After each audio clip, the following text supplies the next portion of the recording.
In the brutal world of ancient Rome, where gladiators fight for glory and survival, a wounded warrior named Marcus discovers that sometimes the greatest battles are fought not in the arena but in the depths of the human heart. When a mysterious dog leads him to an abandoned chariot containing a secret that could destroy everything he believes in, Marcus must choose between vengeance and redemption, between the darkness of his past and the light of an unexpected love that transcends the boundaries of social class, time, and even death itself. The sun blazed mercilessly over the Colosseum, turning the sand into a scorching carpet of gold and crimson. Marcus pressed his hand against the deep gash in his side, feeling warm blood seep between his fingers as 50,000 Romans roared above him. The crowd's thunderous chant of "Death, death, death" echoed off the ancient stones, but all he could hear was his own labored breathing and the strange whimpering sound coming from somewhere beyond the arena gates. He had won. There, his opponent lay motionless 10 feet away, the African warrior's spear still quivering where Marcus had driven it into the sand after wrenching it from the dying man's hands. 23 victories. 23 men whose faces would haunt his dream. 23 souls he'd sent to the afterlife. And for what? The entertainment of citizens who saw him as nothing more than a performing animal. Marcus the Merciful, they called him mockingly, because he always hesitated before the killing blow. That hesitation had nearly cost him his life today. The African, he'd learned the man's name was Kwame, a father of 3 daughters, had whispered their names as he died. Asha, Kesi, Delilah, the words carved themselves into Marcus's conscience like inscriptions on a tombstone. The iron gate groaned open, and 2 guards approached to escort him back to the gladiator quarters. Marcus limped between them, leaving a trail of blood that the arena slaves would soon cover with fresh sand for the next spectacle. As they passed through the dark tunnel beneath the seats, that whimpering sound grew louder. "What is that noise?" Marcus asked, his voice hoarse from screaming during battle. "Just a mongrel," one guard replied with disgust. "Been hanging around for weeks. Someone should put it out of its misery."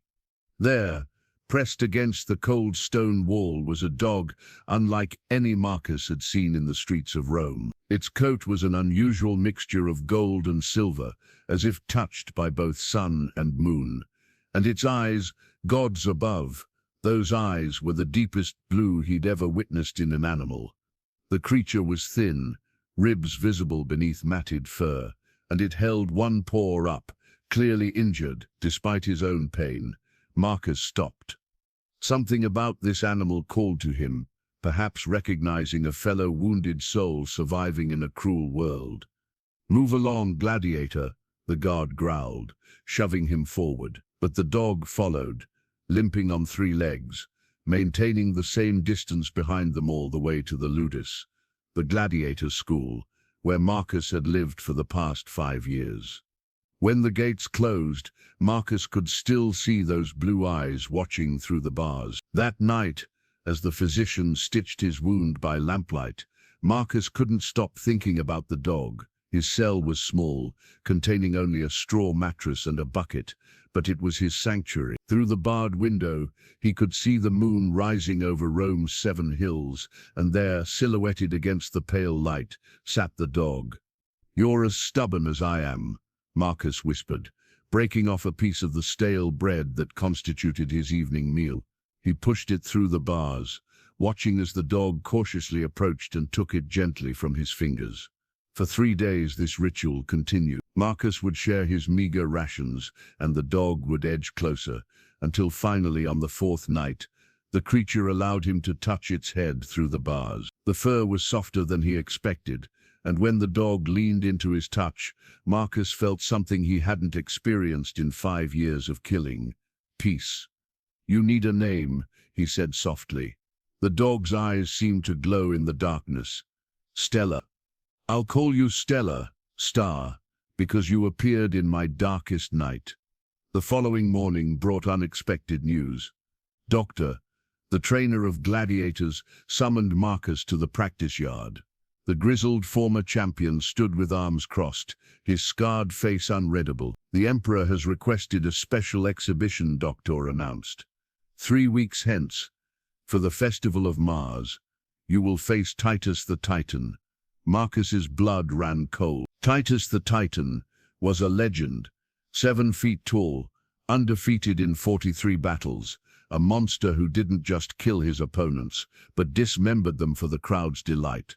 That's a death sentence, Marcus said quietly. Everything here is a death sentence. Doctor replied. The only question is how long you can delay it. His expression softened slightly. I've arranged for you to train at the old practice grounds outside the city. Less distraction. You leave at dawn. That night, Marcus couldn't sleep. Through his window he watched Stella pace back and forth, as if sensing his distress. When the guards came to escort him at first light, the dog followed at a distance. The old practice grounds were 3 miles outside Rome's walls, a crumbling complex that had been abandoned when the new ludus was built. As they approached the desolate buildings, Stella suddenly began barking frantically. The dog ran ahead, then back to Marcus, then ahead again, clearly trying to lead him somewhere.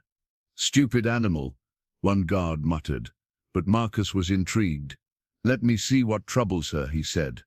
The guards, bored and seeing no harm in it, allowed him to follow the dog. Stella led them around the main building to what had once been the Chariot storage area. Most of the structure had collapsed, but there, partially buried beneath years of vegetation and rubble, was an old war chariot. Its once proud purple and gold paint was faded and peeling, but something about it seemed familiar to Marcus. Stella was pawing at something beneath the chariot's broken wheel, whimpering urgently. Marcus knelt, his wounded side protesting, and began clearing away the debris. His fingers touched something smooth, a handle of some sort. He pulled, and out came a small wooden box, sealed with wax that bore an imperial seal from decades past. "What is that?" one guard asked, suddenly interested. Marcus's hands trembled as he broke the seal. Inside, wrapped in still preserved silk, were 3 items that made his heart stop. A gladiator sword with an eagle pommel he recognized all too well, a gold ring bearing the insignia of the 10th Legion, and a letter written in his father's hand. His father, General Lucius Aurelius, hero of the Germanic campaigns, who had supposedly died in battle when Marcus was 12 years old. But this letter, dated just 3 years ago, suggested otherwise. With shaking hands, Marcus unfolded the parchment and began to read, "My beloved son Marcus, if you are reading this, then the gods have finally shown mercy and led you to the truth. I know you believe me dead, and for that deception, I beg your forgiveness. The story of my death was a necessary lie, one that has tortured me every day since. I did not die in Germania. I was betrayed by Senator Cassius, your mother's own brother, who conspired with enemies of Rome to have me assassinated. I survived, barely, but discovered the conspiracy reached to the highest levels of the Senate. To protect you and your mother, I had to disappear, to let the world believe me dead. By the time you read this, I pray that Cassius has met justice. But I fear he has only grown more powerful. He was the one who warned for you to be sold into slavery after your mother's death. Yes, my son, her death was no illness but poison, administered by her own brother, to claim our family's fortune. I have spent these years gathering evidence, hidden in various locations throughout Rome. The chariot you found this in belonged to Cassius himself. I stole it the night I died, knowing that someday it would serve as a sign. But there is more, my son, something that will shake your very understanding of who you are." The letter continued, but Marcus had to stop reading as his vision blurred with tears. Everything he had believed about his life, his father's death, his mother's illness, his own enslavement, all of it had been orchestrated by his uncle, Senator Cassius. The same Cassius who now sat in the imperial box at every gladiatorial game, watching Marcus fight for his life, knowing exactly who he was. "We need to report this to the magistrate," one guard said, reaching for the box. "No," Marcus pulled it back. "Please, this is personal. My family. He looked at the guards, these men who held his life in their hands. "I'll give you each 10 aurea to forget you saw this." It was every coin he had earned in 5 years of blood and death, hidden in his cell. The guards exchanged glances. 20, the senior guard said. "Done." As they returned to the practice grounds, Stella walked beside Marcus, no longer limping. It was as if the dog's injury had been a ruse, a way to gain his attention and lead him to this truth. Marcus looked down at those intelligent blue eyes and wondered what other secrets this mysterious creature might know. That night, alone in a room at the old Ludus, Marcus lit a candle and continued reading his father's letter. What he discovered next changed everything he thought he knew, not just about his past, but about his future. The candlelight flickered across the yellowed parchment as Marcus read the words that shattered his world for the second time that night. "You are not merely my son by blood, Marcus. You are the last of the Aurelius line, descendants of Romulus himself. Our bloodline carries the sacred mark. Look at your shoulder, the birthmark you've always had. It is the sign of the wolf, the mark of Rome's true founding family. This is why Cassius wants us dead. With our line extinguished, he and his conspirators can claim divine right to rule Rome itself. But there is hope, my son. Your sister lives." Marcus's hands trembled so violently he nearly dropped the letter. Sister? He had no sister. He had been an only child, or so he'd been told his entire life. He forced himself to continue reading. "Julia was born when you were 10, but she was born different, touched by the gods. Some said cursed, said others. She could see things others couldn't, know things before they happened. Your mother and I hid her away with the Vestals, claiming she had died at birth. It was the only way to protect her from those who would use her gifts for evil purposes. If my information is correct, she is now 17 and still serves in the Temple of Vesta under the name Claudia. She doesn't know who she truly is. It was safer that way, but if you're reading this, the time for hiding is over. Find her, protect her. Together you can reclaim what was stolen from our family. Trust the dog." I know that sounds mad, but the animal that led you to this letter is no ordinary creature. It belonged to an old Germanic seer who saved my life. She told me the dog would find you when the time was right, that it would know you by your blood. The dog's name is not what you call it.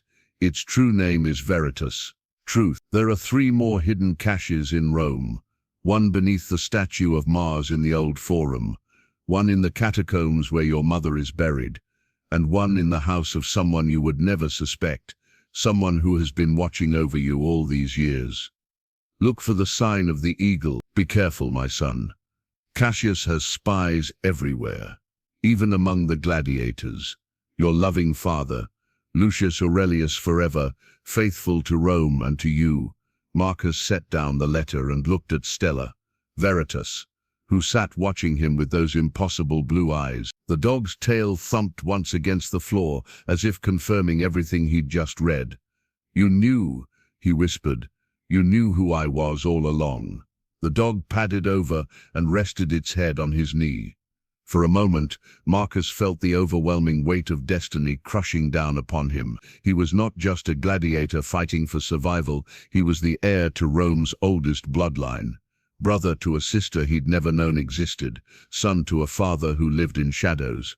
A soft knock at the door interrupted his thoughts. Marcus quickly hid the letter and box beneath the loose floorboard he'd discovered earlier. "Enter," he called. To his surprise, it wasn't a guard, but Livia, the healer's daughter who tended the gladiator's wounds. She was perhaps 20 summers, with dark hair always bound in a practical braid, and intelligent brown eyes that seemed to see more than they should. She carried a basket of medical supplies. "Doctor said your wound needed checking," she said softly, but her eyes went immediately to Veritas. "Where did you find such a beautiful dog?" "She found me," Marcus replied, watching Livia carefully. Something about her presence here at this hour felt wrong. As she knelt to examine his bandages, she whispered so quietly he almost missed it. "The eagle soars at dawn. Marcus went rigid. The sign of the eagle, his father had mentioned it. His hand instinctively moved toward the knife at his belt, but Livia placed her hand over his, gentle but firm. "I am a friend," she whispered. "I've been watching over you for 5 years, as your father asked. My real name is not Livia, it's Octavia. I was your mother's handmaiden." Marcus stared at her, remembering now a young girl who used to bring him honeyed figs when he was a child, who would tell him stories of heroes and gods. She had been perhaps 15 then, always smiling, always kind. "Octavia," his voice cracked, "but you disappeared when Mother died." "I fled," she corrected, beginning to actually tend his wound to maintain the pretense of her visit. "Your uncle's men came for all the household staff. I was the only one who escaped. I've been hiding in plain sight ever since, working as a healer, waiting for the day your father's plan would come to fruition. You knew he was alive. I suspected he was too clever to die so easily." She applied a fresh poultice to his wound, and the cooling sensation was immediate. "But we don't have much time. Your uncle knows about the dog." "What? How?" "He has spies among the guards. They reported that you followed an unusual dog to the old practice grounds. Cassius is not stupid. He knows the old stories about seers and their animals. He'll put the pieces together soon. Then I need to find Claudia, immediately." "No." Octavia's voice was firm. "First you must survive your fight with Titus. If you die in the arena, all of this dies with you. Your sister is safe for now. She doesn't know who she is, so Cassius has no reason to suspect her. But you're scheduled to die in 3 weeks, unless I kill Titus. Titus cannot be killed by normal means." Octavia said quietly. "He takes a drug before each fight, something from the eastern provinces. It makes him feel no pain, no fear. He becomes inhuman." "Then I'll find a way to listen to me," she interrupted. "Your father left more than just letters in those hidden caches. There are weapons, tools, things that might help, but retrieving them will be dangerous." Veritas suddenly stood, ears alert, a low growl rumbling in her chest. Octavia paled. "Someone's coming. Many someones." She quickly packed her supply. "They're going to move you tonight. I heard the guards talking. Not to kill you, not yet. Cassius wants to know what you found first. How do I contact you?" "You don't. I'll find you." She moved toward the door, then paused.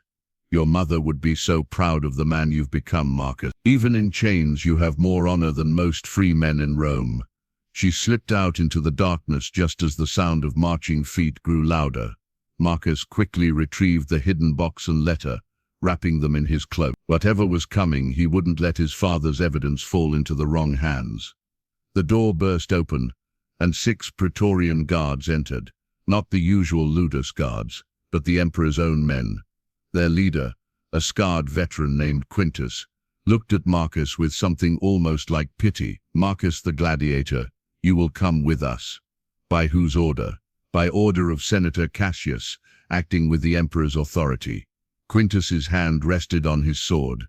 "Resist, and we have orders to kill you where you stand." Marcus stood slowly, keeping his cloak wrapped tight. "I'm to fight in 3 weeks. The emperor himself. The emperor does what the Senate advises," Quintus said, "and the Senate does what Cassius tells them to. Move." As they marched him out, Veritas tried to follow, but one of the guards kicked at her. The dog dodged with uncanny grace and melted into the shadows. Through their connection, and Marcus was beginning to believe there truly was a connection, he felt her promise, "I will find you." They didn't take him to the Colosseum or even to the regular prison. Instead, they descended into the bowels of Rome itself, to the ancient cells beneath the Senate building where political prisoners were kept. The air grew thick and damp, filled with the echoes of centuries of suffering. The cell they threw him into was different from his gladiator quarters, older, darker, with walls that seemed to weep moisture. But he wasn't alone. In the corner, barely visible in the dim light from the corridor, sat a figure in rags. "So," the figure said in a voice like grinding stone, "they got you too, boy.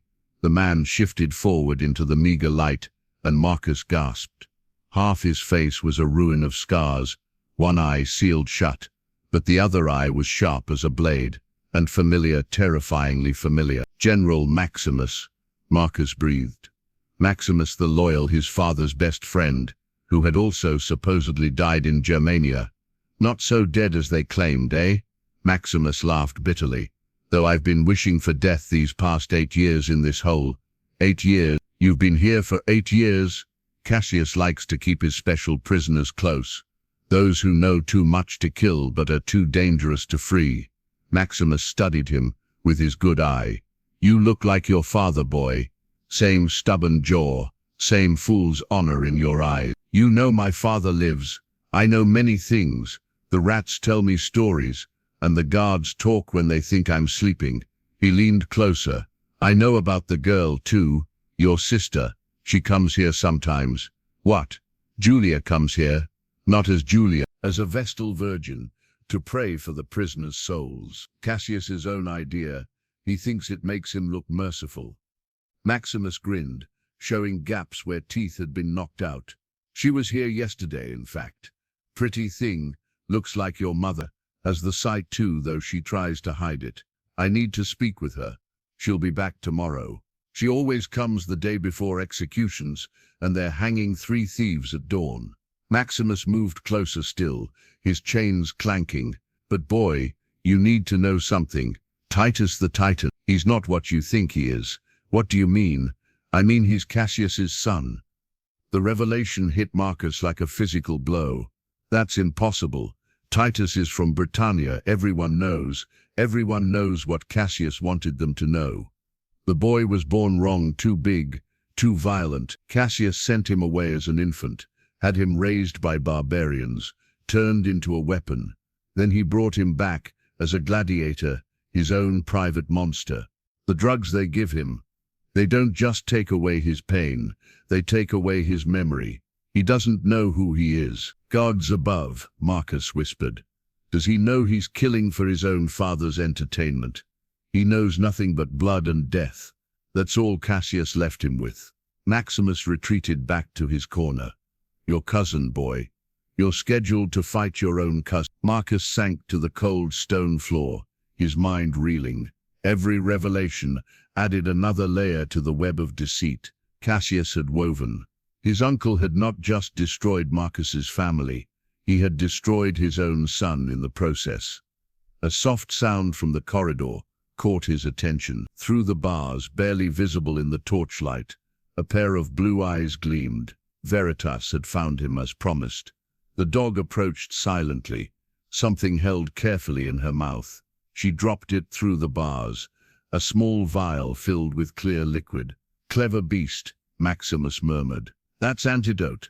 Your friend the healer must have sent her." "Antidote to what?"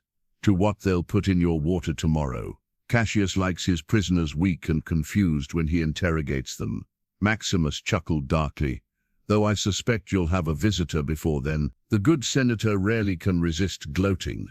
As if summoned by his words, footsteps echoed down the corridor.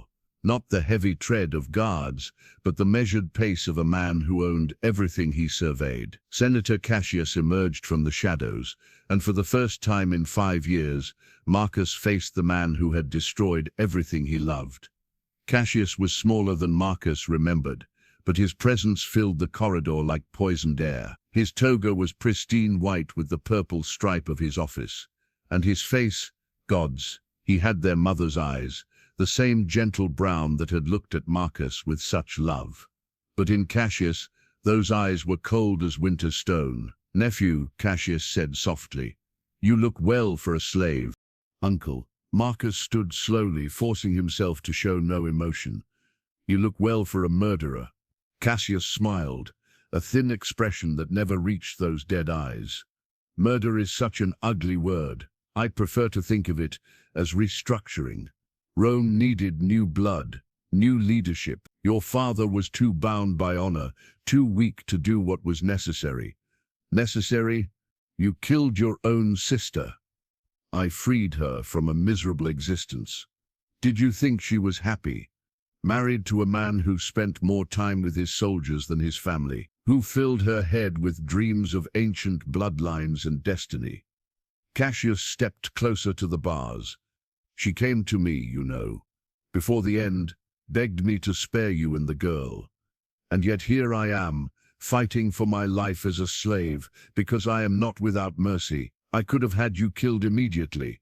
Instead, I gave you a chance to die with honor in the arena. He paused. Though I must admit, you've lasted longer than I expected. Your father's stubborn blood, I suppose. Is that why you drugged your own son and turned him into a monster? Because of his stubborn blood? For the first time, Cassius's composure cracked. His face darkened, and his hand went to the knife at his belt. You know nothing about that creature. I know he's your son. I know you've destroyed his mind to turn him into your perfect weapon. He was born wrong, Cassius snarled, all pretense of calm gone. A giant, a freak. His mother died birthing him, and he came out wrong. The priest said he was cursed by Mars, born for blood. So I gave him what he was born for. You gave him madness and chains. I gave him purpose. Cassius composed himself with visible effort. Just as I'm giving you purpose now. You'll die in 3 weeks, killed by your own cousin, and the last of the true Aurelius line will end. Poetic, don't you think? And Julia? Cassius went very still. What did you say? Marcus realized his mistake too late. Cassius didn't know he knew about his sister, but there was no taking it back now. I know about her, Marcus said quietly. I know she lives. Impossible. There's no way you could. Cassius's eyes narrowed, unless his gaze went to the corner where Maximus sat, silent in the shadows. You old fool. You told him. I told him nothing he wouldn't have learned eventually. Maximus growled. No matter. Cassius stepped back. The girl thinks she's an orphan named Claudia. She'll live her life in service to Vesta, never knowing her true heritage. Unless, of course, you do something foolish like trying to contact her. Then I'll be forced to arrange an accident. The Vestals are sacred, but accidents happen even in temples. You wouldn't dare. The people will believe what I tell them to believe. Just as they believe you're a nameless gladiator from Gaul, just as they believe Titus is a barbarian from Britannia, just as they believe your father died a hero's death. Cassius smiled again. Truth is what powerful men say it is. Nephew. He turned to leave, then paused. Oh, and that dog you've befriended, I've ordered it killed on sight. Can't have mysterious animals running around, carrying messages and causing troubles. The dog has done nothing. The dog is an anomaly, and I dislike anomalies. They disrupt order. Cassius walked back into the shadows. Enjoy your last days, Marcus. I'll make sure your death is particularly spectacular. The crowd does so love a good tragedy. His footsteps faded, leaving Marcus and Maximus in darkness. Veritas, who had hidden during Cassius's visit, crept back to the bars, whimpering softly. Well, Maximus said after a long silence, now he knows you know about the girl. That complicates things. I've doomed her. Not yet. Cassius is many things, but he's cautious. He won't move against a Vestal virgin without cause. Too much risk of public outcry. Maximus shifted, his chains rattling. But boy, you need to win that fight now. Not just for yourself, but for her. If you die, Cassius will eventually find an excuse to eliminate her. If I live, I'm still a slave, perhaps. But a living slave can become a free man. A dead slave is just meat for the crows. Maximus was quiet for a moment. Your father had a plan, you know. He told me about it, before my capture. Hidden throughout Rome are not just weapons and evidence, but people, a network of those loyal to the true Rome, waiting for a signal. What signal? The return of an Aurelius to the Senate. Impossible for a gladiator, of course. Maximus trailed off. But what? There's an old law forgotten by most. If a gladiator saves the emperor's life, he can demand any reward, including citizenship and restoration of his family name. Your father knew this. It's why he wanted you to become famous in the arena, to be close to the Emperor during the games. Save the Emperor from what? From Cassius, eventually. The senator doesn't just want to rule from the shadows forever, but that's thinking too far ahead.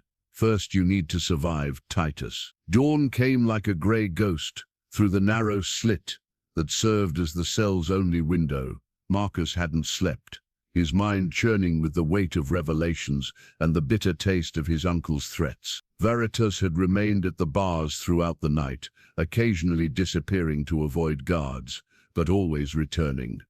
The sound of chains and rough voices echoed through the corridor as guards brought the condemned men past their cell, 3 thieves destined for the hanging block. Behind them, like a vision from dreams, walked a procession of Vestal virgins in their pure white robes, their faces hidden beneath veils. "There," Maximus whispered, "the tall one on the left. That's her." Marcus pressed against the bars, his heart hammering. Even through the veil, he could see she moved with their mother's grace, that particular way of tilting her head when listening that made his chest ache with memory. Julia, his sister, alive and mere feet away. The Vestals stopped at each cell, offering prayers for the condemned. When they reached Marcus's cell, the tall one stepped forward. Through the veil he caught a glimpse of green eyes, their father's eyes, not their mother's brown. "May the gods show mercy upon your souls," she began in a voice that was honey and summer rain. Then she stopped, her body going rigid. Her hand flew to her temple, and she swayed.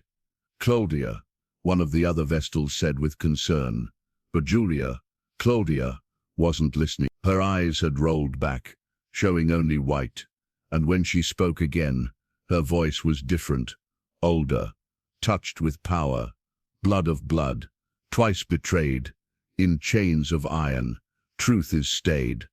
The wolf shall rise when eagle falls, and fire consume the Senate's halls. Brother to brother, the end draws near, unless the heart conquers fear. In death, find life.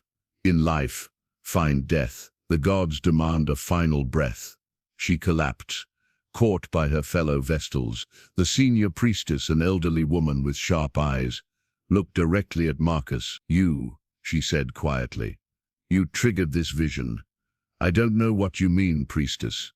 Don't lie to one who serves Vesta. The sacred flame showed me your face 3 nights ago." She helped Julia to her feet, the girl now conscious but confused. "Claudia, we must return to the temple now."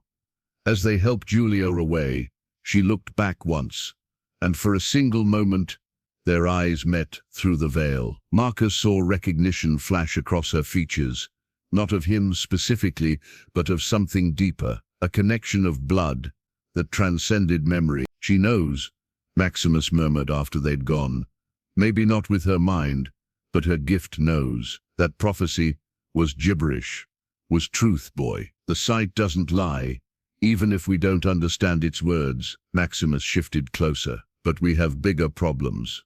Look." Through the window slit, Marcus could see activity in the courtyard. Soldiers were assembling, not just any soldiers, but gladiators from his own ludus. And at their head stood Titus the Titan. Even from this distance, Titus was terrified. 7 feet of scarred muscle, his face a map of violence, his eyes empty as a corpse's. He wore armor that seemed too heavy for any normal man to bear, and carried a sword that most men would need 2 hands to lift.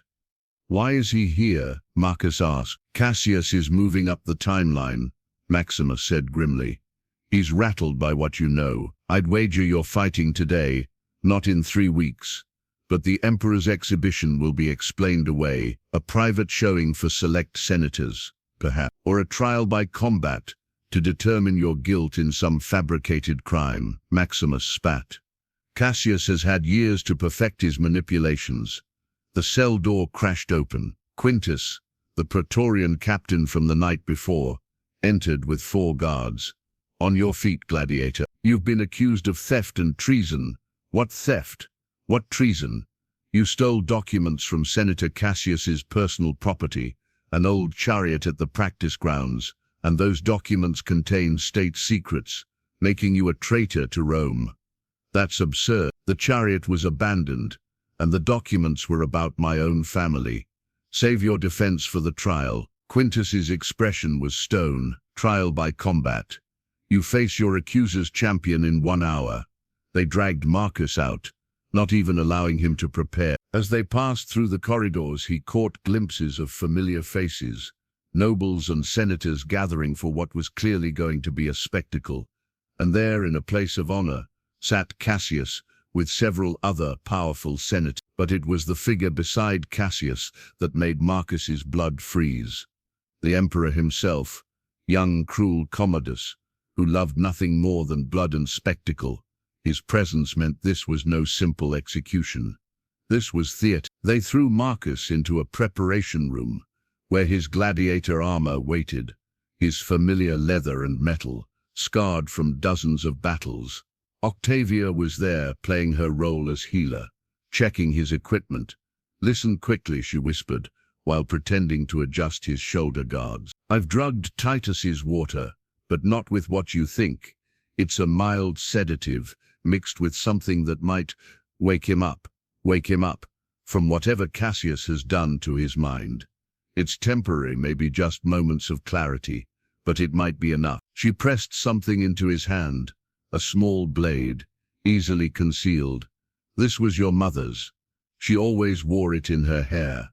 The metal is special, Eastern steel, blessed by priests of a dozen gods. It can cut through anything, a hairpin against a giant." David had only a stone against Goliath. She stepped back as guards approached. "Remember, he's not your enemy. He's another victim. Your real enemy watches from the Senate box." They marched him into a small arena, not the grand Colosseum, but an intimate killing ground, where every splash of blood would be visible to the 100 or so spectators. The sand was fresh, white as bone. Titus already stood at the other end, a mountain of menace. Commodus stood, raising his hand for silence. "Citizens of Rome, today we witness justice. The gladiator Marcus stands accused of theft and treason. If he is innocent, the gods will grant him victory. If guilty, his blood will wash clean his crimes." The crowd roared approval. Marcus noticed several faces in the crowd, senators who had been friends of his father, merchants who had dealt with his family. Did any of them recognize him, or had 5 years of slavery erased the high they might have known? "Begin," Commodus commanded. Titus moved forward with surprising speed for his size. His first swing would have cut Marcus in half if he hadn't rolled aside. The giant's sword struck the sand with such force, it sent up a cloud of dust. Marcus circled, studying his opponent. Titus's movements were mechanical, without the fluid grace of a trained warrior. He fought on instinct and drugs, not skill, but gods. His strength was inhuman. They clashed again, Marcus's sword ringing against Titus's massive blade. The impact sent shockwaves up Marcus's arms. He ducked another swing, slashed at Titus's leg, drawing first blood. The crowd gasped. No one ever drew first blood against the Titan. But Titus didn't even seem to notice the wound. He grabbed Marcus's sword arm with his free hand, lifting him off the ground like a child. Marcus saw death in those empty eyes, and did the only thing he could think of. He spoke. "Your name is not Titus," he gasped. "Your father is Cassius. You are Roman, not Britannian. Remember." For a heartbeat, something flickered in those dead eyes. Confusion, recognition. But then the moment passed, and Titus hurled Marcus across the arena. Marcus hit the sand hard, rolling to avoid the descending sword that would have split his skull. The fight continued, brutal and desperate. Marcus was faster, more skilled, but Titus was relentless. Each blow Marcus landed seemed to have no effect, while every hit he took brought him closer to exhaustion.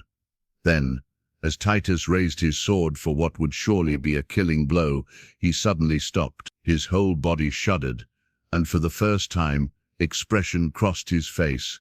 Pain, confusion, fear. "Where?" Titus's voice was raw, unused to speech. "Where am I?" The crowd murmured in confusion. This wasn't part of the show. "You're in Rome," Marcus said quickly, struggling to his feet. "Your name is Gaius Cassius. Your father is Senator Cassius. He's done this to you." Titus. Gaius turned toward the Senate box, his eyes focusing on Cassius. "Father?" Cassius was on his feet, his face pale. "Kill him," he shouted. "Kill the gladiator now." "Father, why can't I remember? Why does everything hurt?" Gaius dropped his sword, his hands going to his head. "There's so much blood, so much death. What have you done to me? You're weak."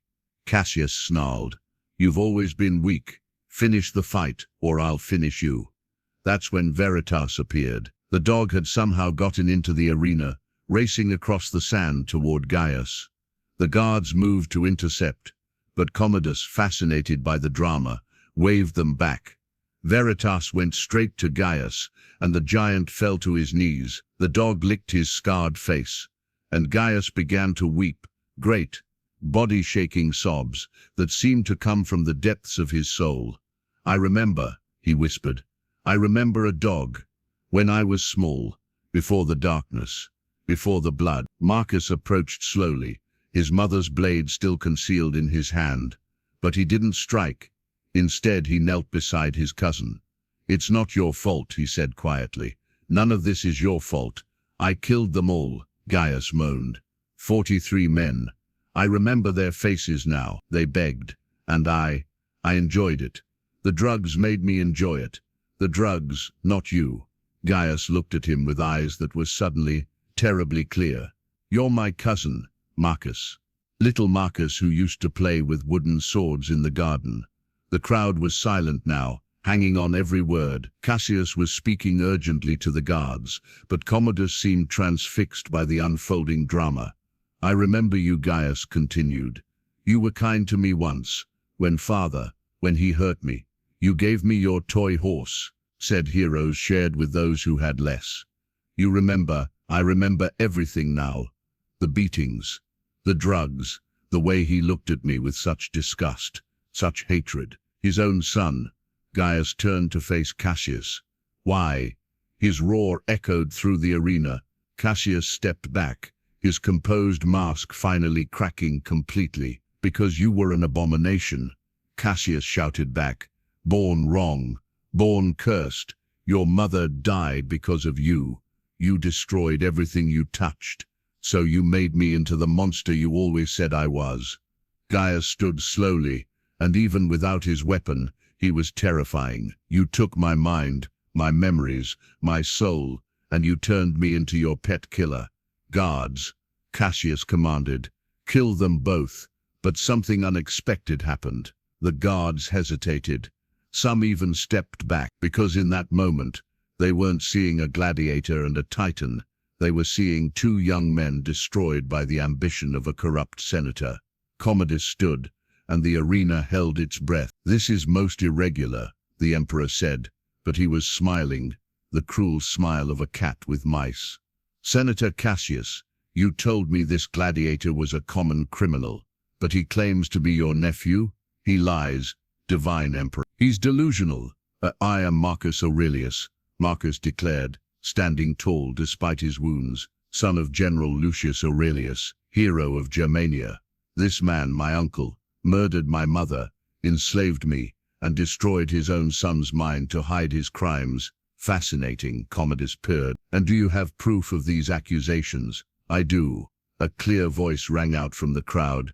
Julia stood in the arena entrance, her vestal robes gleaming white. "I have the proof." "Claudia." "No," senior priestess called, but Julia walked forward, pulling back her veil to reveal a face that was unmistakably Aurelius. The same strong jaw, the same noble bearing. "I am not Claudia," she announced. "I am Julia Aurelia, daughter of Lucius and sister to Marcus, and I have seen the truth in the sacred flames." She pulled out a scroll, and Marcus recognized it immediately. Another letter from their father, one that must have been hidden in the temple itself. This letter, written by my father, details Senator Cassius's betrayal. Names, dates, amounts of gold paid to assassins. It has been hidden in the temple of Vesta for 5 years, waiting for this moment. Lies. Cassius was desperate now. The girl is mad. She has the falling sickness. Sees things that aren't there. I see truth, Julia said calmly. I see you poisoning my mother's wine. I see you meeting with Germanic enemies to betray my father's position. I see you breaking your own son's mind with Eastern drugs to create a weapon you could control. Vestal virgins cannot lie, Commodus mused. It's death for them to bear false witness. I speak only truth, divine emperor. Test me if you wish. Ask me anything that can be verified, and I will tell you what the flames have shown me. Commodus's smile widened. He was enjoying this immensely. The drama, the betrayal, the opportunity to destroy a powerful senator who had perhaps grown too powerful. Tell me, he said to Julia, what did Senator Cassius do with the gold he stole from the Aurelius family treasury? Julia's eyes went white again, the sight taking her. He used it to bribe 3 senators to support his appointment to the position of advisor to the emperor. Senators Brutus, Claudius and, she paused, and your own uncle, divine emperor. Senator Quintus. The arena erupted. Commodus's face went from amused to murderous in an instant. His own uncle, conspiring with Cassius. Seize the senator, Commodus commanded, but Cassius had one last card to play. He pulled out a vial from his toga. Poison, Marcus realized. I will not die a traitor's death, Cassius declared. And if I die, I take the truth with me. There are others, divine emperor. A conspiracy that goes deeper than you know. Kill me, and you'll never know who else plots against you. Then live, Commodus said coldly, in chains. Guards take him to the deepest cell. We'll extract every name, every secret, even if it takes years. As the guards moved forward, Cassius looked at Marcus with pure hatred. This isn't over, nephew. You think you've won? You've just painted a target on everyone you love. Then he threw the vial, not at himself, but at Julia. Time slowed.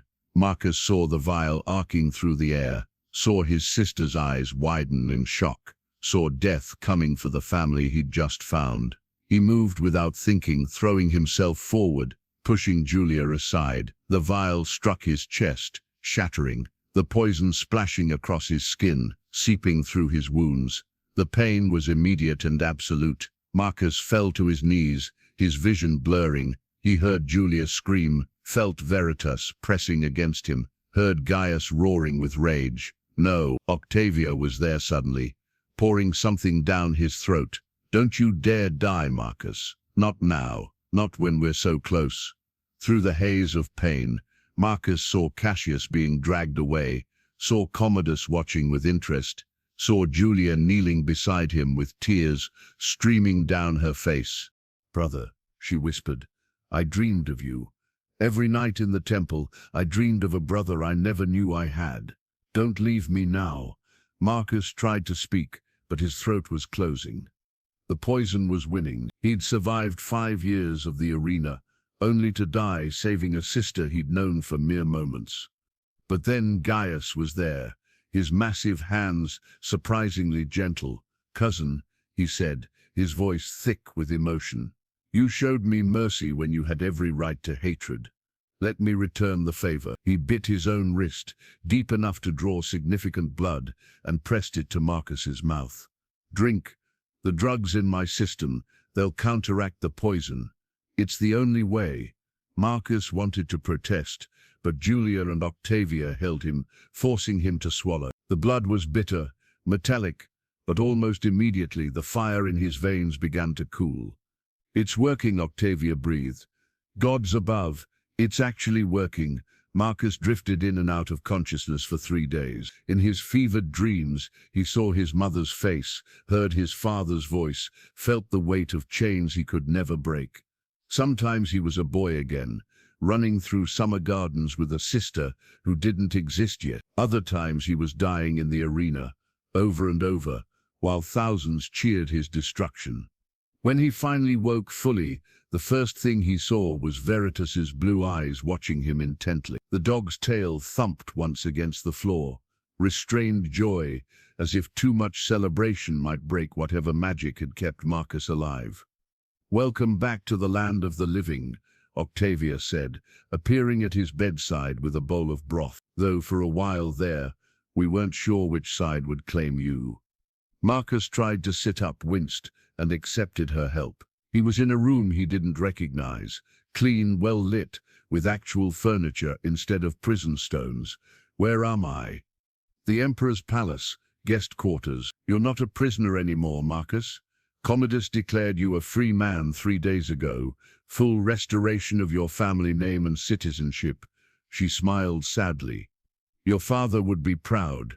And Cassius? In the depths of the palace dungeons, being questioned daily. He's given up 12 names so far. Conspirators, assassins, corrupt officials. Half the Senate is terrified they'll be next. Julia, Gaius, both alive. Julia has been released from her vows as a Vestal, a special dispensation from the Emperor, who finds the whole situation enormously entertaining. She's been here every day, waiting for you to wake. And Gaius, Octavia's expression grew complicated. That's a harder story. Before she could explain, the door opened and Julia entered. She was dressed not in Vestal robes, but in a simple blue stola that brought out their father's eyes. When she saw Marcus awake, her composure cracked, and she ran to embrace him.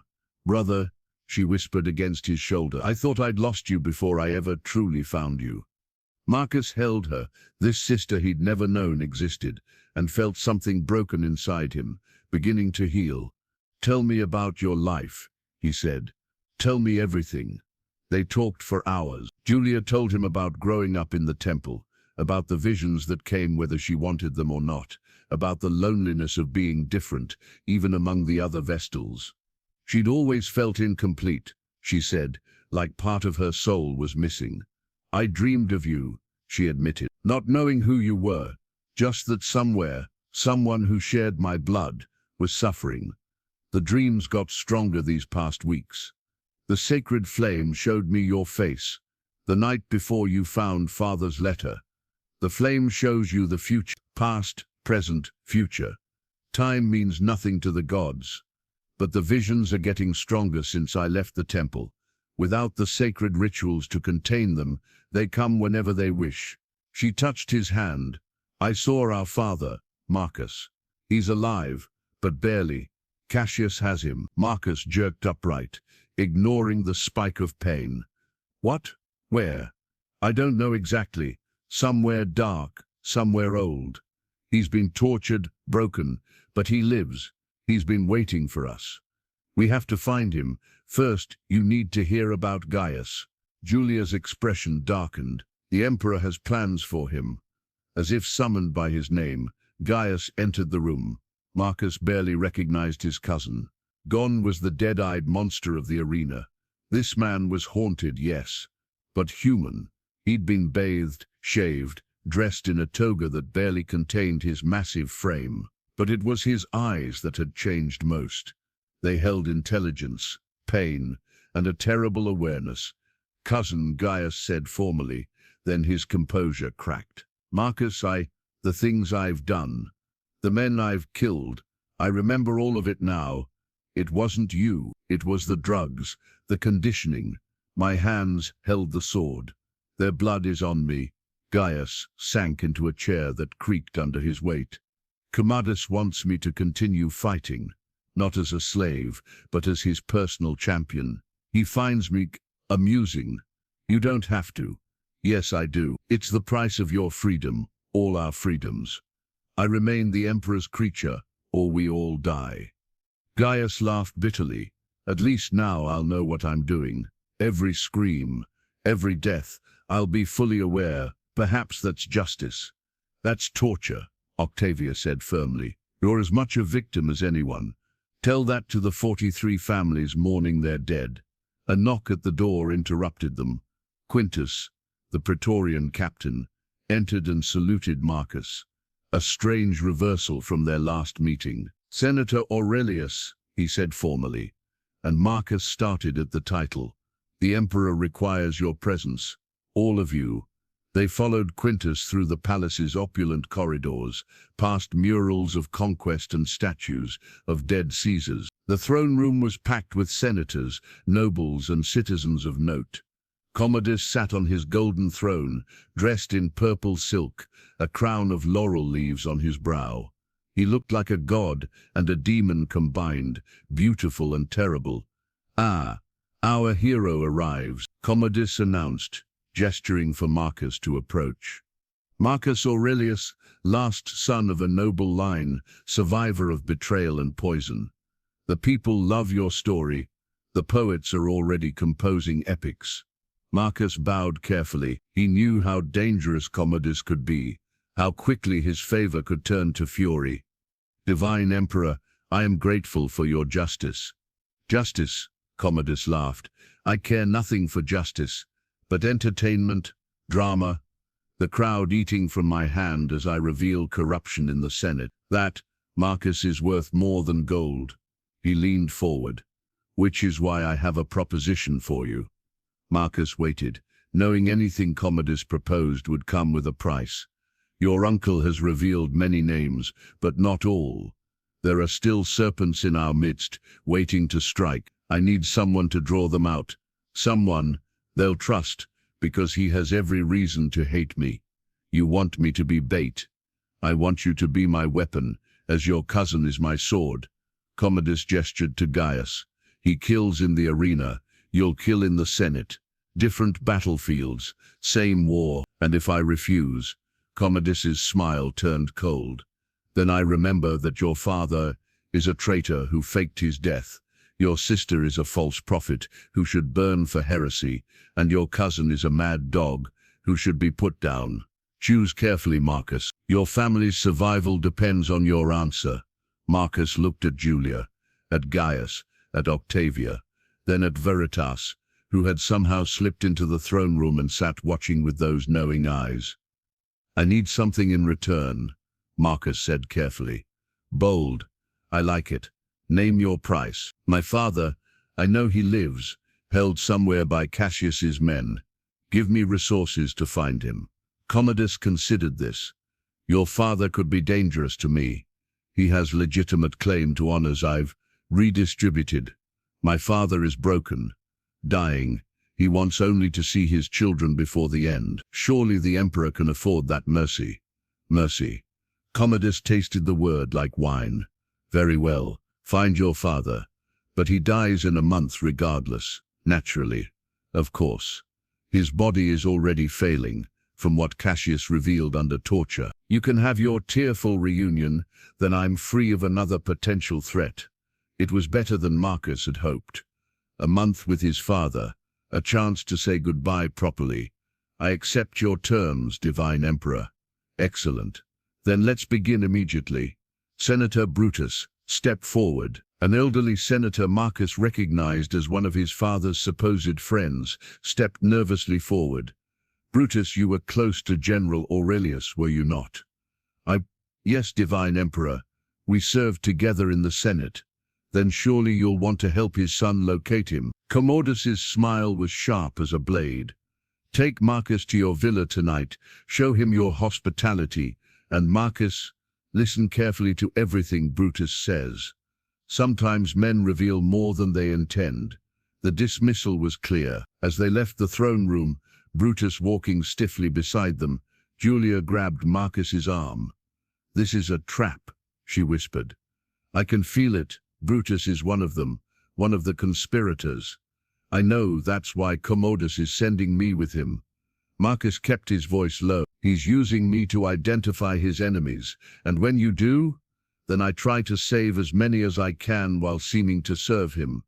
That evening, at Brutus's villa, the trap revealed itself quickly. The old senator, nervous and drinking heavily, began talking about the old days when proper Romans ruled.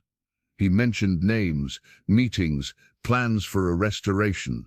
"Your father understood," Brutus said drunkenly. "Before his departure, he knew the empire needed cleansing." "Commodus is mad, you must see that."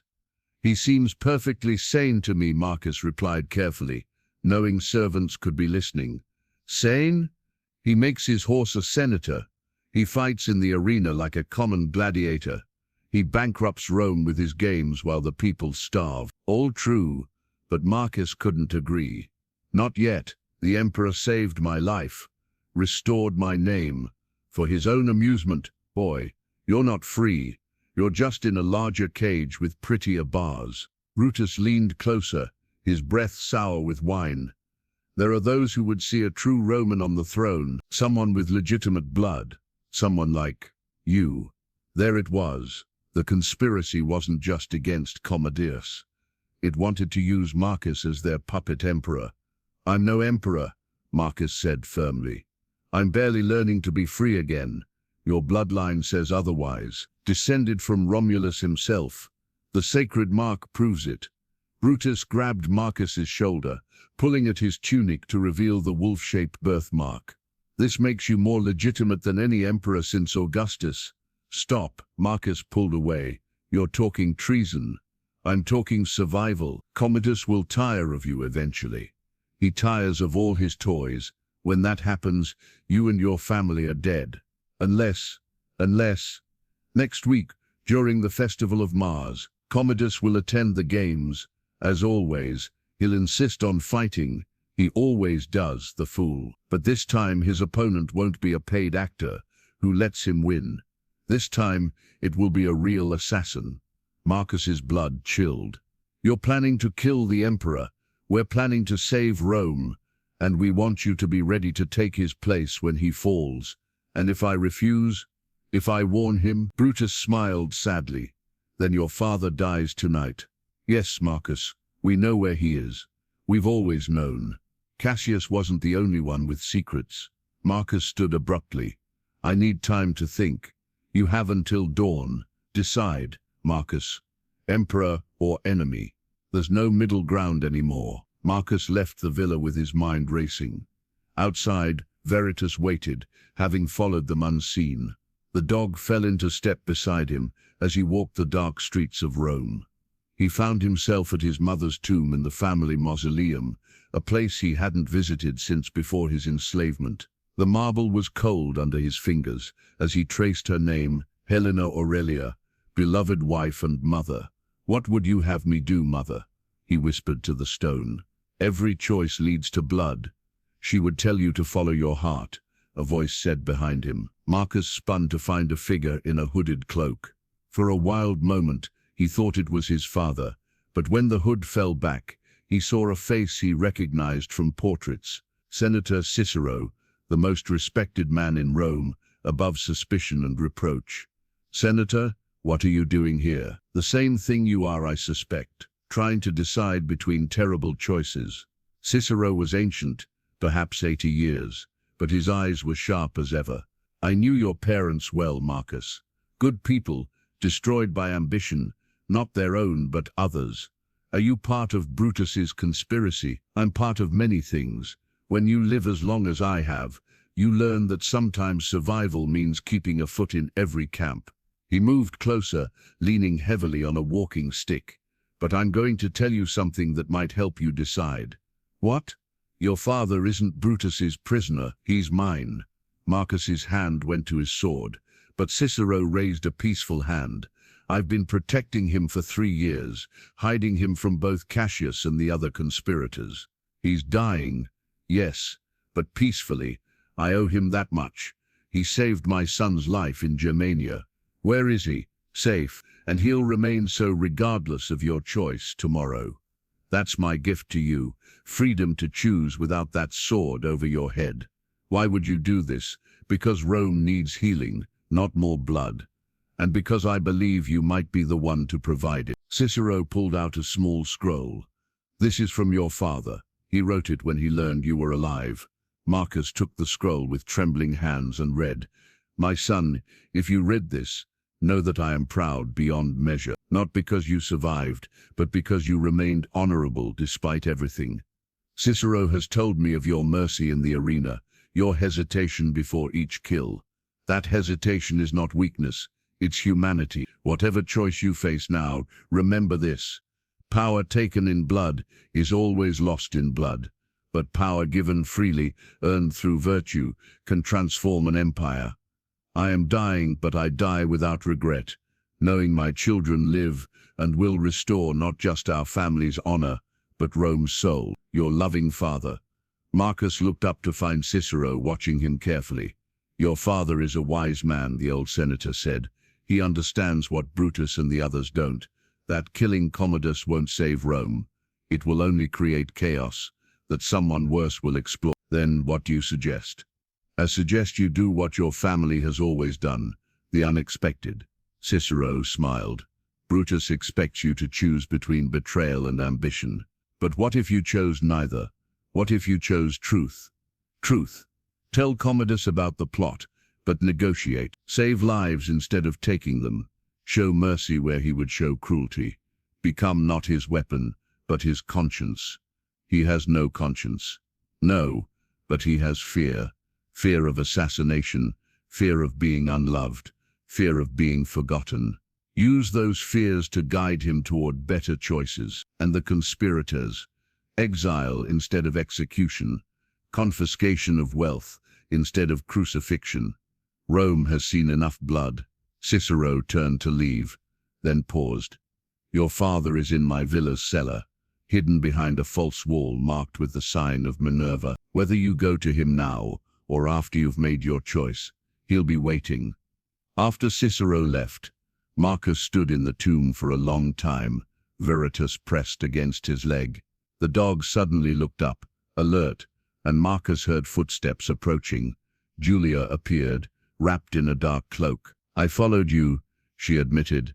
The visions wouldn't let me sleep. Brother, something terrible is coming. The assassination plot. No, something else, something worse. Her eyes went white, and she spoke, in that otherworldly voice. The eagle falls, the wolf rises, but the bear from the north devours all.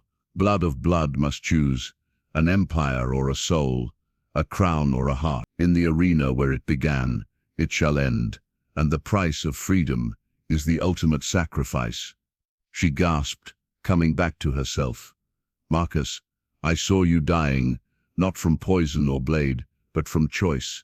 A sacrifice that saves everyone but costs everything. Prophecies can be wrong, not mine, never mine. She gripped his hands.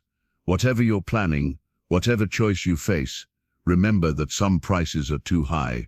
Don't save Rome by losing yourself.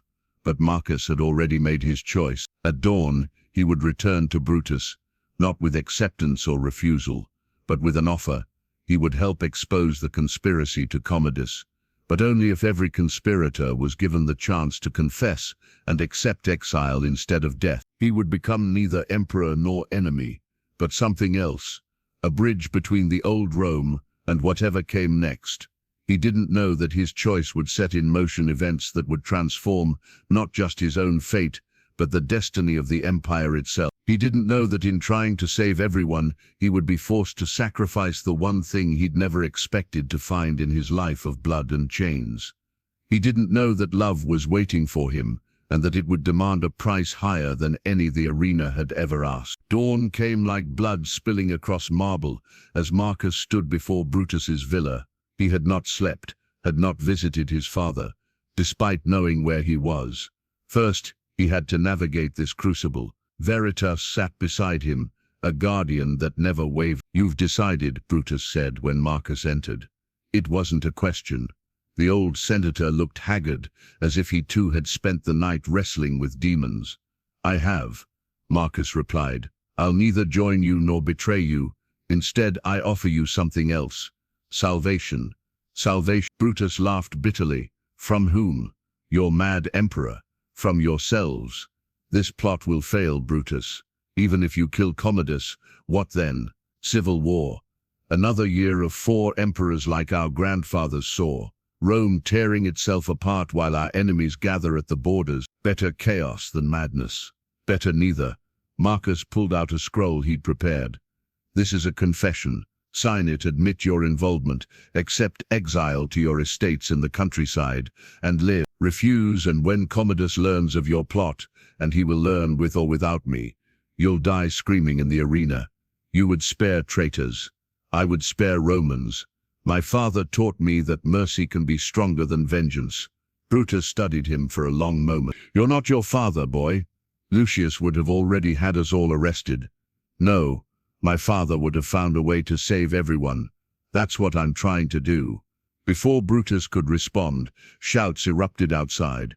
The door burst open, and Praetorian guards flooded in, weapons drawn. But instead of Quintus leading them, it was someone else, someone whose presence made Marcus's heart stop. She was perhaps 19, with honey-colored hair and eyes like storm clouds. She wore armor like a man but moved with a dancer's grace. This was Aurelia, no relation despite the name, Commodus's newest fascination, a female gladiator from Hispania who'd won her freedom through blood and now served as the emperor's personal assassin. "Marcus Aurelius," she said, her voice carrying a slight accent. "The emperor requires your immediate presence. All of you. How did you know about this meeting? The emperor knows everything that matters." Her eyes found his and held them. "He also knows about your midnight visit to Senator Cicero. You're either very brave or very foolish." As they were escorted through Rome's awakening streets, Marcus found himself walking beside Aurelia. Despite the circumstances, he couldn't help noticing the way the morning light caught in her hair, the strength in her bearing that spoke of battles survived. "You're staring," she said without looking at him. "You're worth staring at." She actually smiled at that, quick and unexpected. "Careful, Senator. I've killed men for less forward words, but not for honest ones, I think." Honesty, she finally looked at him directly. From a politician, that would be refreshing.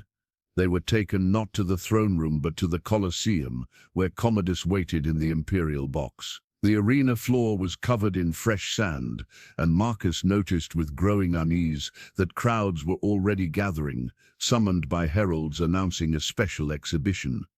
"Ah, my players have arrived," Commodus exclaimed, clapping his hands like a delighted child. "Brutus, so good of you to join us, and Marcus, my newest senator, already uncovering plots. Though I must say, your solution is disappointingly merciful." "You knew," Brutus gasped. "I know everything that happens in my Rome. I knew about your little conspiracy before you did." Commodus stood, addressing not just them but the growing crowd. "Citizens, today you witness justice. Senator Brutus and 12 others have conspired against your emperor." The crowd roared, some in anger, some in excitement. Romans loved nothing more than political drama played out in blood. However, Commodus continued, "Young Marcus Aurelius has proposed mercy. Exile instead of execution. What say you, Rome? Mercy or death?" The crowd was divided, shouts of both ringing out. Commodus smiled, drinking in the chaos. "I have a better idea," he announced. "Trial by combat. Brutus and his conspirators will face my champions. If they survive, exile. If they die, the gods have spoken." "Divine Emperor," Marcus stepped forward. "That's not what I proposed." "No, but it's more entertaining." Commodus's eyes glittered dangerously. "Unless you'd like to champion them yourself, one man against my finest warriors." It was a trap, Marcus knew. But looking at Brutus, old, frightened, guilty but not evil, he couldn't stand by. "I'll champion them," he said, and felt rather than saw Aurelia stiffen beside him. "Marvelous, but to make it fair, you'll face only one opponent." Commodus's smile was pure malice. "Aurelia," Marcus's heart sank. The woman he'd just been admiring, perhaps the first woman to truly catch his attention since his enslavement, and now he had to fight her. "Divine Emperor," Aurelia spoke up, "surely this isn't... Are you questioning me?" Commodus's voice turned ice cold. "No, Divine Emperor." "Then prepare. The fight begins at noon." The next hours passed in a blur. Marcus was given his gladiator armor, his familiar sword. Octavia tended him, her face grave. "She's killed 20 men in the arena," she warned. "Never lost a fight. Neither have I. You've never faced someone like her. She fights like water, fluid, unpredictable, impossible to grasp." In another preparation room, Julia found him. Her face was pale, eyes red from crying. I've seen how this ends, she whispered. Brother, please don't do this. I have to. Those men will die otherwise, and you'll die regardless. She gripped his hands. The vision is clear. You'll win, but the victory will cost you everything. Then at least I'll die with honor. Honor? Julia's voice cracked. What good is honor to me when my brother is dead? I just found you. Gaius entered then, having to duck through the doorway. Cousin, he said simply, I would take your place if they'd let me. I know, she's magnificent, you know. Aurelia, in another life. Gaius trailed off. Just don't hesitate. She won't. But as Marcus entered the arena, as he saw Aurelia emerging from the opposite gate, he knew hesitation was exactly what would happen. She had removed her helmet, letting her honey hair flow free. The crowd gasped. Her beauty was as legendary as her skill. They met in the center of the arena. This close, he could see flecks of gold in her storm-gray eyes. I'm sorry, she said quietly. I have no choice. We always have a choice. Spoken like someone who's never been owned by Commodus. Her voice carried deep pain. He holds my younger sister. If I don't obey, she dies. Marcus's heart clenched. Another slave, another victim of Rome's cruelty. Then let's give them a show, he said, and find another way. She smiled sadly. There is no other way. She attacked with liquid grace, her sword singing through the air. Marcus barely deflected, stumbling back. She was everything Octavia had warned, unpredictable, flowing from one attack to another without pause. They danced across the sand, neither landing a decisive blow. The crowd was mesmerized. This wasn't the brutal hacking they usually saw, but artistry, deadly and beautiful. As they fought, they talked, their words covered by the clash of steel and the crowd's roar. Your sister, Marcus gasped between strikes. What's her name?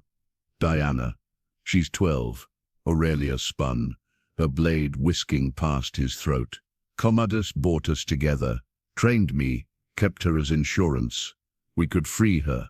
How? He owns everything, everyone. She pressed her attack, driving him back. The only freedom is death. No, there's always hope. Hope. She laughed bitterly. I gave up hope the day I first killed for his amusement. Their swords locked, bringing them close. Marcus could smell lavender in her hair, see tears she refused to shed. What if I could guarantee your sister's safety? He whispered urgently.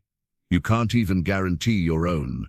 But if I could, she studied his eyes for a heartbeat, then whispered back. Then I would do anything, even betray a mad emperor. They broke apart, circling again. Marcus's mind raced. He caught sight of Veritas in the stands, those blue eyes watching intently. Then he saw Julia, Gaius, Octavia, his family, found and about to be lost again.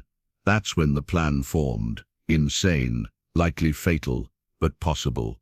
He pressed his attack, driving Aurelia toward the imperial box. She matched him move for move, their deadly dance drawing them closer to where Commodus sat. Whatever you're planning, she hissed. Don't. He'll kill us both. Trust me. I don't even know you. Then trust that I have as much to lose as you. They were directly below the imperial box now. Marcus saw his moment. Instead of striking at Aurelia, he spun and hurled his sword upward, not at Commodus, but at the support beam holding the box's canopy. The blade struck true, and the heavy purple fabric collapsed. In the chaos, a figure lunged from the senatorial seats, one of Brutus's conspirators, seizing his chance. A hidden blade flashed toward Commodus. Aurelia moved by instinct, leaping impossibly high, intercepting the assassin. They crashed to the sand, the would-be killer's blade buried in Aurelia's shoulder instead of the emperor's heart. But Marcus was already moving too. He grabbed the assassin's dropped blade and stood over the fallen emperor, weapon raised. The crowd gasped. The Praetorians froze, unsure whether to attack and risk their emperor's life. Listen carefully, Marcus said loudly enough for all to hear. I could kill you now, Commodus. Claim the throne by right of conquest. Many here would support me. Then do it, Commodus snarled, but fear flickered in his eyes. No, because I'm not you. Marcus dropped the blade, but here are my terms. Full pardons for all conspirators, including Brutus, freedom for Aurelia and her sister, the release of my father for his final days, and the restoration of all properties seized from families unjustly accused. You dare make demands, I dare save your life. Aurelia and I just stopped an assassination. The crowd saw it. We're heroes. Marcus smiled grimly. Kill us now and you'll have a riot. Grant my terms, and you're the merciful emperor who rewards loyalty. Commodus looked around at the crowd, reading their mood. They were chanting now, mercy, mercy, mercy. Fine, he spat. Your terms are accepted. But you've made an enemy today, Marcus Aurelius. I made an enemy the day you enslaved me. Today I made a choice. As physicians rushed to tend Aurelia's wound, she grabbed Marcus's hand. You magnificent fool, she whispered. You saved us both. We saved each other. That evening in Cicero's villa, Marcus finally met his father. Lucius Aurelius was a shadow of the powerful general Marcus remembered. Thin, aged beyond his years, sustained only by will and hope. But when he saw his children, tears flowed freely down his weathered cheeks. My son, my daughter, he whispered, embracing them both. The gods are kind to grant me this moment. They had so little time, weeks at most, the physician said, but they spent every moment together, sharing stories, memories, rebuilding bonds that death had tried to sever. Aurelia visited daily, her sister Diana shy but grateful. As she and Marcus walked in Cicero's garden one evening, she said, You know Commodus won't let this stand. He'll find a way to destroy you. I know. Then why stay? We could run, all of us, find somewhere beyond Rome's reach. Marcus looked at her, this fierce woman who'd somehow captured his heart in the midst of combat. Would you want that? A life in hiding? I want a life with you, she said simply, however short or long, wherever it leads. He kissed her then, under stars that had witnessed so much Roman blood and would witness more before the end. The end came sooner than expected. 2 weeks later, Commodus announced a grand spectacle, the greatest games Rome had ever seen, a reenactment of the Trojan War, with real battles, real blood. Marcus would play Achilles, Gaius would be Ajax, and Aurelia would be Penthesilea, the Amazon queen. It's a death trap, Octavia warned. He'll have assassins hidden among the actors. I know, Marcus said calmly, but if we don't participate, he'll use that as excuse to arrest us all. The night before the games, Julia came to him, her face streaked with tears. I've seen it all, she sobbed. Every moment, every choice.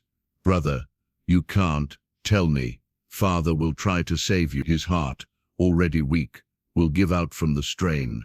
Gaius will go mad with grief and rage, becoming again the monster Cassius created.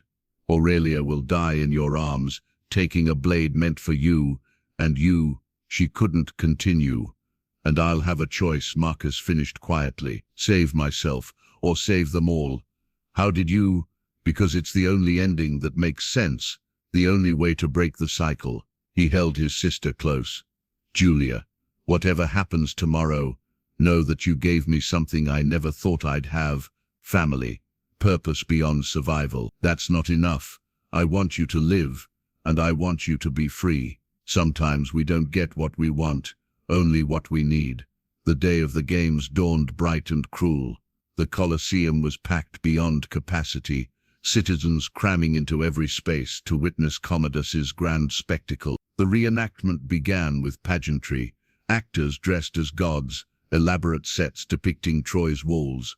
But when the fighting started, it was real. Marcus faced waves of Trojans who fought with desperate fury. Beside him, Gaius wielded a massive club. Every blow, remembering his victims. Aurelia danced through enemies like death itself, protecting Diana, who watched from the imperial box at Commodus's cruel insistence. Then, Lucius entered the arena. He wasn't supposed to be there. The dying general, barely able to walk, had somehow donned armor and entered the sand. Marcus realized with horror that this was Commodus's true plan: force Marcus to watch his father die. Father, no. Marcus fought toward him, but more enemies appeared, separating them. Lucius faced the gladiators with dignity, his sword steady despite his weakness. He fought with the skill of his youth, but his body betrayed him. A blade found his side, another his leg. He fell to his knees in the sand. That's when Gaius snapped. Seeing Lucius fall, remembering all the father figures who'd failed him, Gaius released a roar that shook the Colosseum's ancient stones. He charged through enemies like a force of nature, reaching Lucius and standing over him, protecting him with savage fury. No one else dies, Gaius screamed. No more fathers. No more sons. No more. In the chaos, Marcus didn't see the archer in the stands, didn't see the arrow aimed at his heart, but Aurelia did. She moved without thinking, throwing herself in front of him. The arrow took her in the chest, punching through her light armor. No, Marcus caught her as she fell, her blood warm on his hands. Had to, she gasped. Love makes us stupid. Don't leave me. Please, Aurelia, don't. Save Diana. Promise me. I promise. I love you. She smiled, touching his face with bloody fingers. Worth it. You were. Worth it. She died as she had lived. Fierce, brave, and free. Something broke in Marcus then. Not rage like Gaius, but clarity. He saw it all. The cycles of violence. Vengeance breeding vengeance. Blood demanding blood. It would never end unless someone chose to end it. He stood, Aurelia's blood on his hands, and faced the imperial box. Enough. His voice carried to every corner of the Colosseum. Commodus, face me yourself. End this like a Roman, not a coward hiding behind others' swords. The crowd erupted. This was what they truly wanted. Emperor against senator, the ultimate spectacle. Commodus stood, his face purple with rage. You dare? I dare. Come down and face me, or let all Rome see you for the coward you are. Commodus had no choice. The crowd was chanting, demanding. He descended to the arena floor, drawing his ornate sword. When I kill you, he snarled, your family dies, all of them. If you kill me, Marcus replied, loud enough for all to hear, you'll prove that might makes right, that Rome stands for nothing but blood and fear.